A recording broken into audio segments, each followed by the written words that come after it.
2022년 1월 23일입니다. 두 번째는 범죄하고는 조금 거리가 있지만 관련된 시스템이라든가 아니면 그런 범죄와 사회안전 맥락에서 한번 검토해 볼 문제들을 한번 얘기해 보겠습니다. 여러분, 스마일 게이트 AI 센터라는 거 혹시 들어보셨나요? 스마일 게이트 AI 센터. 사이버상에서 악플이나 혐오 발언이 예를 들면 있다고 치면은, 근데 그게 굉장히 다양하지 않습니까? 예를 들면 오늘 여자 프로배구, 그러니까 이제 프로배구, 여자든 남자든, 지금 이 올스타전이 지금 광주에서 그러니까 광주광역시에서 열립니다. 거기에 이제 가장 인기 있는 여자 배구 선수가 김희진이라고 하는 기업은행의 그 선수인데 약간 남성적이에요. 뭐 주관적일 수도 있죠. 근데 이제 관련된 이 댓글들이 달리는 거 보면은 뭐 그런 느낌들에 대한 비난, 이렇게 댓글들을 달고 있어요. 예를 들면 그러니까 이제 남성적인 여성이지 않습니까? 그러니까 거기에 대해서 이제 소위 말하는 상당히 부정적인 성적의 댓글들이 나오고 있어요. 그게 어느 수준에서 제가 굳이 말씀은 안 드리겠습니다. 그런 개념들이 있지 않습니까? 그 개념들로 이제 한 단어로 이렇게 촥 댓글, 그걸 또 지들끼리 막 공유하고, 일종의 혐오 발언, 악플은 맞죠? 혐오 발언, 혐오 개념, 헤이트 크라임일 수 있는 거죠. 일종의 헤이트 스피치, 헤이트 크라임. 그러니까 그게 이제 그런 어떤 개념들을 이 AI 센터에서 다양하게 수집을 해갖고 이게 이제 어떤 맥락에서 나왔을 때 이것이 상당히 위험한 악플이거나 아니 혐오 발언인지, 사실 또 맥락에 따라서는 그게 혐오 발언이 아닐 수도 있는 경우가 있을 수 있죠. 물론 그런 경우는 아주 드물지만은. 그래서 이 스마일 게이트 AI 센터에서는 온라인 공간에서 혐오 표현이 광범위하게 증가하고 있고, 그게 이제 특정한 세력들, 정치 세력들이라든가 아니면 예를 들면은 이런 거죠. 김어준이라든가 아니면 소위 이제 친여 언론인들 일부는 어느 쪽에서 예를 들면 어떤 특정한 어떤 조직이 이걸 광범위하게 유포하고 있다. 예를 들면 이재명에 대해서. 또 반대로 다른 쪽에서는 또 윤석열에 대해서 광범위하게 또 뭘 유포하고 있다. 그것도 역시 결국 혐오 발언일 수도 있고 악플일 수도 있고, 그걸 조직적으로 막 재생. 그래서 국민의힘에서는 크라켄이라고 해갖고 이제 그걸 잡아내는 이런 것도 아닌데, 어쨌든 제가 늘 말씀드리지만 국립폭력범죄 분석센터 같은 형태의 일정 정도 같이 병존하는 시스템으로서 광범위하게 온라인상에서 유포되고 이게 이제 증가하고 있는 것들을 수집해서 일정도 검토할 수 있는, 이게 사전에 검열이나 이런 건 아니죠. 왜냐하면 그것은 이미 다 이렇게 수집하는 건 문제가 아니죠. 수집해갖고 분석을 해서 이 부분에 대한 평가를 사회 합의에 따라서 아니면 특정한 어떤 위원회라든가 이런 데에 맡겨갖고, 적어도 이런 경우는 이 부분은 문제가 있다라는 것을 사회적 합의에 따라서 차단을 하든 아니면 관련 데를 광범위하고 조직적으로 유포할 경우에는 수사기관에 의뢰를 하든, 그리고 그 자체가 또 범죄가 될 수 있는. 사실 이것을 미리미리 했다고 하면은 과거에 김경수가 있었던 킹크랩 관련된 부분에서도 아니면 그 이전에 이 소위 말하는 국정원 댓글 사건처럼 이런 것들도 충분히 대응할 수 있었는데, 사실 그때는 국가기관이 그렇게 했으니까 그건 이제 국정농단이죠. 그때는 그렇게 못했다죠. 박근혜, 이명박 박근혜 시대에는 아예 국가기관이 그런 개입을 했기 때문에 그렇다고 쳐도 민주주의 사회에서는 적어도 사이버 공간에서의 이런 어떤 악플이라든가 혐오 발언을 데이터셋으로 만들어낼 수 있는 시스템 분명히 필요하다. 그것이 처벌이 되든 안 되든 그것이 중요한 것이 아니라 그걸 가지고 우리 사회의 어떤 사이버 공간에서의 건강성을 유지하는데 도움이 될 판단의 도움. 그걸 가지고 이제 뭐 차단한다 만다는 다음의 문제인 거고. 그것에는 이제 뭐 개념일 수도 있고 아니면 동영상일 수도 있고 그래서 이제 나온 게 이제 오픈 채팅방이나 이런 부분에서의 뭐 N번방 사건에서의 성착취 범죄 이런 것도 또 관련될 수도 있고 그걸 그럼 검열을 하겠다는 뜻이냐? 아니 그건 아니죠. 왜냐하면 일정 정도 이것이 어떤 방식으로 유포가 되는 조직적인 유포가 있는지 또는 그 자체에 대해서 위험성이 높은지를 현실을 알아야 되니까. 그래서 이제 사이버 공간에서의 압수수색이라든가 그 영역은 제가 지난번 말씀드렸죠. 실제로 어떤 서버라든가 특정한 그 개인 PC나 이런 것에서 지속적으로 그 데이터가 발생하는 것을 미리미리 파악해 두고 그 파악해 둔 걸 가지고 일정 정도 사건이라든가 이거 벌어졌을 때 그 부분을 강제 압수수색할 수 있는 처리할 수 이런 부분들이 필요하다. 과거에 같은 경우도 뭐 예전에 양진호 사건 같은 경우 특정한 디스크에서 지속적으로 계속 그 성착취물이 되고 있는 걸 알면서도 근데 해결하지 못했고 근데 그 뒤에는 그것조차도 알지도 못하게 되는 그것이 이제 일종의 사회안전 시스템인데 사실 사회안전 시스템은 까딱 넘어갈 때는 사회 통제 시스템이 될 수도 있거든요. 그러니까 그 부분에 대한 위험성 때문에 공개적이고 투명하게 AI 센터를 운영해야 되고 제가 늘 말씀드린 것처럼 국립폭력범죄센터 미국처럼 NCAA처럼 NCAVC처럼 그렇게 공개적으로 그러니까 FBI만 운영하는 것이 아니라 FBI가 운영을 하되 그 데이터에 대한 관리와 감시를 국회라든가 이런 데 전문 인력들이 또는 시민단체가 참여하는 관리위원회가 돼야 된다. 그래서 저는 필요한 게 계속 국가과학수사위원회가 국무총리실 산하든 아니면 국무총리실과 국회의 어떤 정보위원회랑 같이 운영하든가 이렇게 돼야지 과학수사가 특정한 정파라든가 특정한 집단에 예속되지 않고 공개적이고 당연히 거기에는 국가수의 데이터를 공개하고 오류 데이터를 공개해서 지금 국가수 애들이 함부로 지금 데이터를 운영하는 걸 방지할 수 있고 오만 방자함을 방지할 수 있고 또 대검찰청의 과학수사부에서 하는 그런 지들이 그냥 하는 거를 일정 정도 관리 통제할 수 있는 그리고 경찰의 CSI에서 그 데이터를 함부로 조작 못하게 하고 그것이 공개돼서 상당히 그 많은 사람들이 수긍할 수 있는 결국은 이것 자체가 핵심이 아니겠는가. 이게 이제 그 중에 일환으로서 스마일 게이트 AI 센터가 이제 이런 다양한 데이터를 수집하는 부분이에요. 포털 커뮤니티. 이게 이제 55만여 개의 데이터와 1만 개의 데이터셋, 여성 가족, 성소수자, 남성 인종, 국적, 연령, 지역, 종교, 기타 혐오 8개의 범주. 혐오 발언 범주는 기준 모델 대시 이런 게 상당히 필요합니다. 기준. 그리고 기준이 문제가 있다. 그러면 공개적으로 이건 잘못됐다. 그러면 거기에 따른 또 전환도 필요한 거죠. 그 자체 기준도 없다고 하면 어떻게 하겠습니까?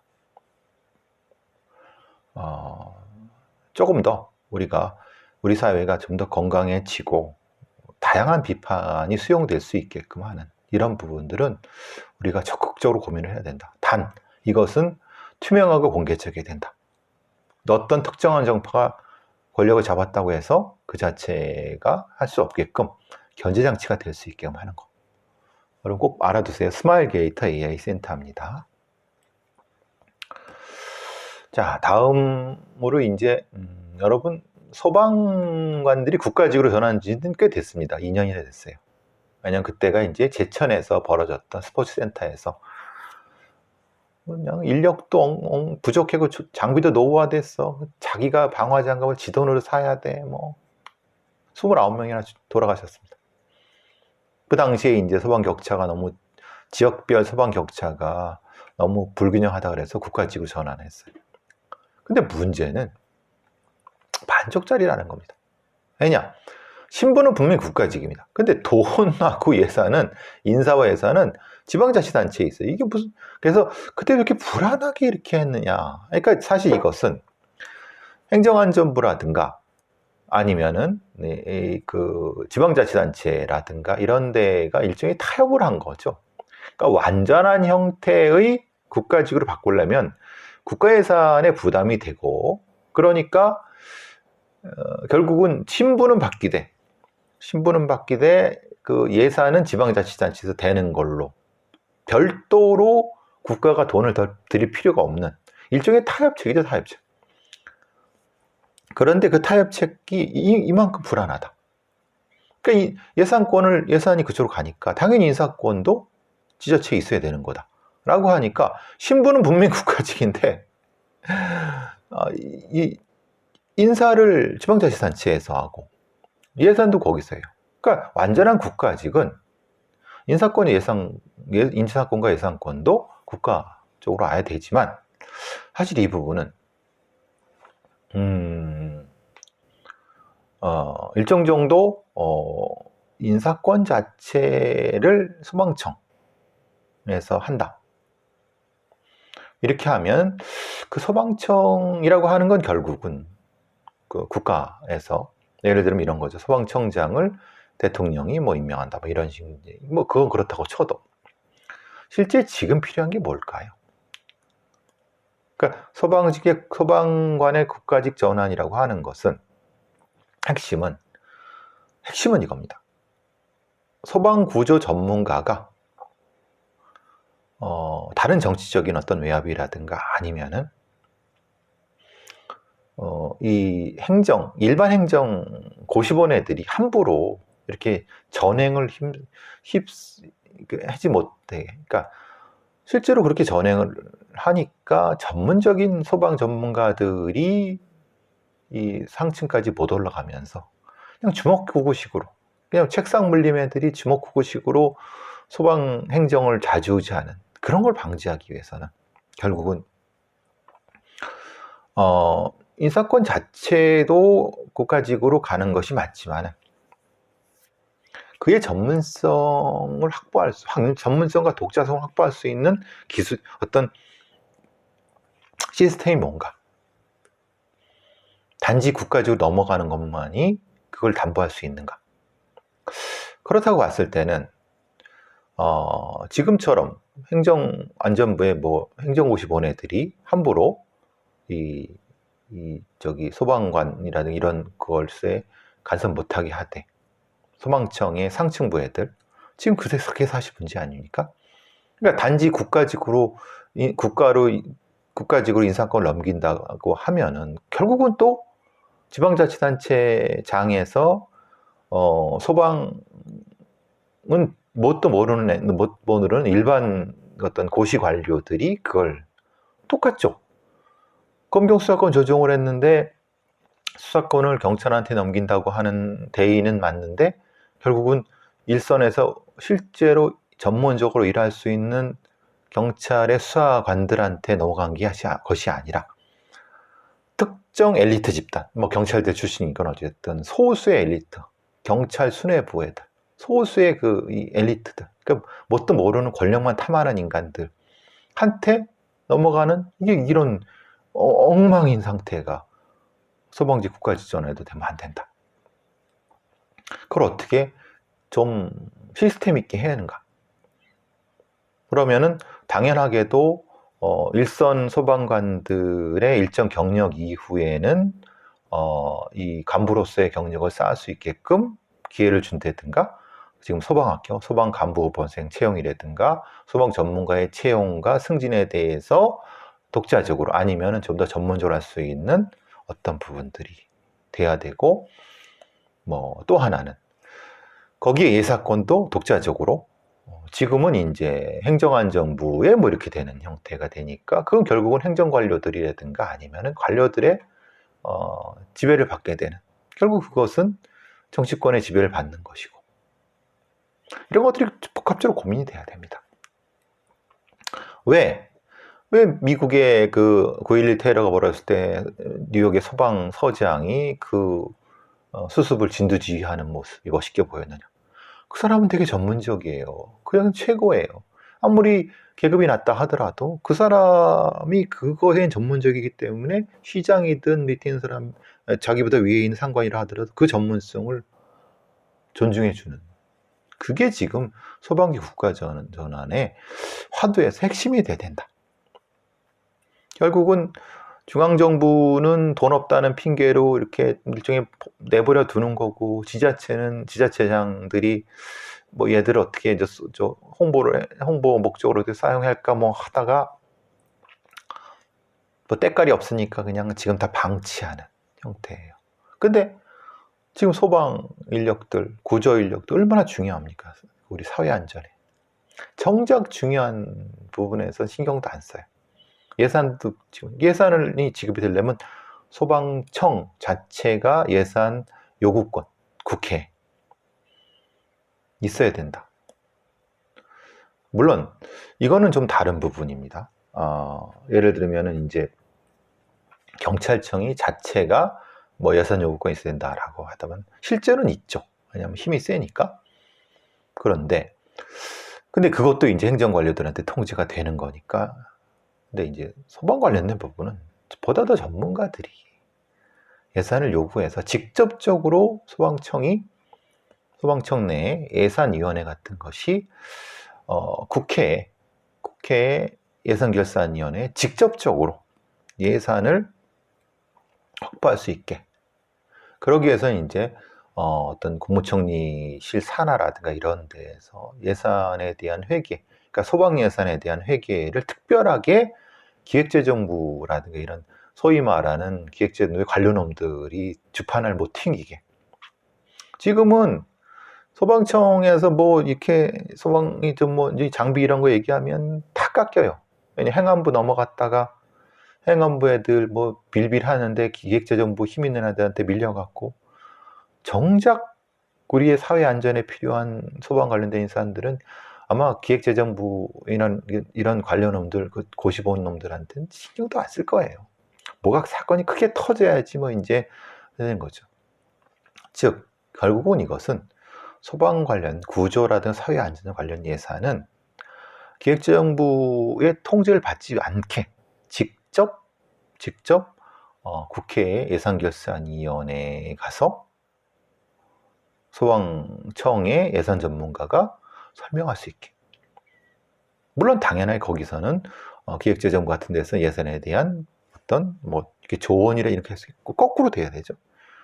우리는 소방이 필요한 데는 가서 기획재정부 같은 데 가서 빌고, 그래 들어줄게 하면 기획재정부 애들이 가서 국회 예산결산에서 예산 이렇게 하는, 그러니까 개판이 되죠. 거꾸로 가야죠.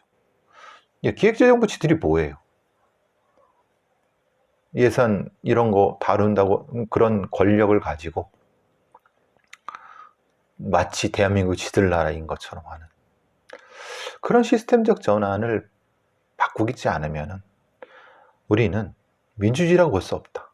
소수의 기득권을 가진 이런 소규모 테크노 엘리트들한테 지배당할 수밖에 없다. 아무리 정권이 바뀌어도 그건 바뀌지 않는다. 그걸 바꾸려고 우리가 선거도 하고 그러는 거 아닙니까? 기획재정부 관련 놈들이 뭐 선거로 이거 뭐 생각합니까? 그게 진짜 개혁이다. 어쨌든 소방 관련된 국가직 전환 관련된 부분에서 단지 국가직 전환만이 아니라 본질적인 핵심적인 부분이 필요하다. 이 부분이 좀 심각히 고민이 된다라는 거 봅니다. 이제 1월 27일 4일 뒤에는 중대기업처벌법, 재해 뭐 이름이 중대재해처벌법 뭐 이렇게 됩니다. 그래서 제가 예전에도 근로감독관이 결국은 사업주 편을 들면 얘네들부터 싹 다 잘라야 된다. 얘네들 소속을 바꾸든 아니면 얘네들의 전문성을 하든 그땐 관리감독을 좀 더, 그러니까 근로감독관의 총대장이 국회에 직접 보고를 하든, 그러니까 소위 말한 노동부 관료들한테 통제되지 못하는 방향으로 가야 되지 않느냐, 이런 얘기를 제기했었습니다. 이번 중대기업처벌법이 되면서 결국은 이제는 직접적으로 관련된 사업주에 대한 수사와 이런 것들이 해야 되는데, 얘들을 어떻게 믿느냐, 근로감독관 놈들을. 수사권은 얘네들은 53년부터 있었습니다. 하나도 제대로 하지도 않았고, 그냥 뭐 오히려 노동자를 탄압하는 어떤 도구로서 근로감독관이 작동을 했는데, 이제는 중대재해라고 하면 중대시민재해와 중대산업재해로 구분돼서, 시민재해는 수사, 시민재해 수사는 경찰, 중대산업재해는 근로감독관이 있는데, 얘네들이 그런 전문성이 있느냐, 얘네들한테 이런 수사권을 유지해도 되느냐, 오히려 거꾸로 기업체는 봐주고 뭉개고 이럴 거 아니냐,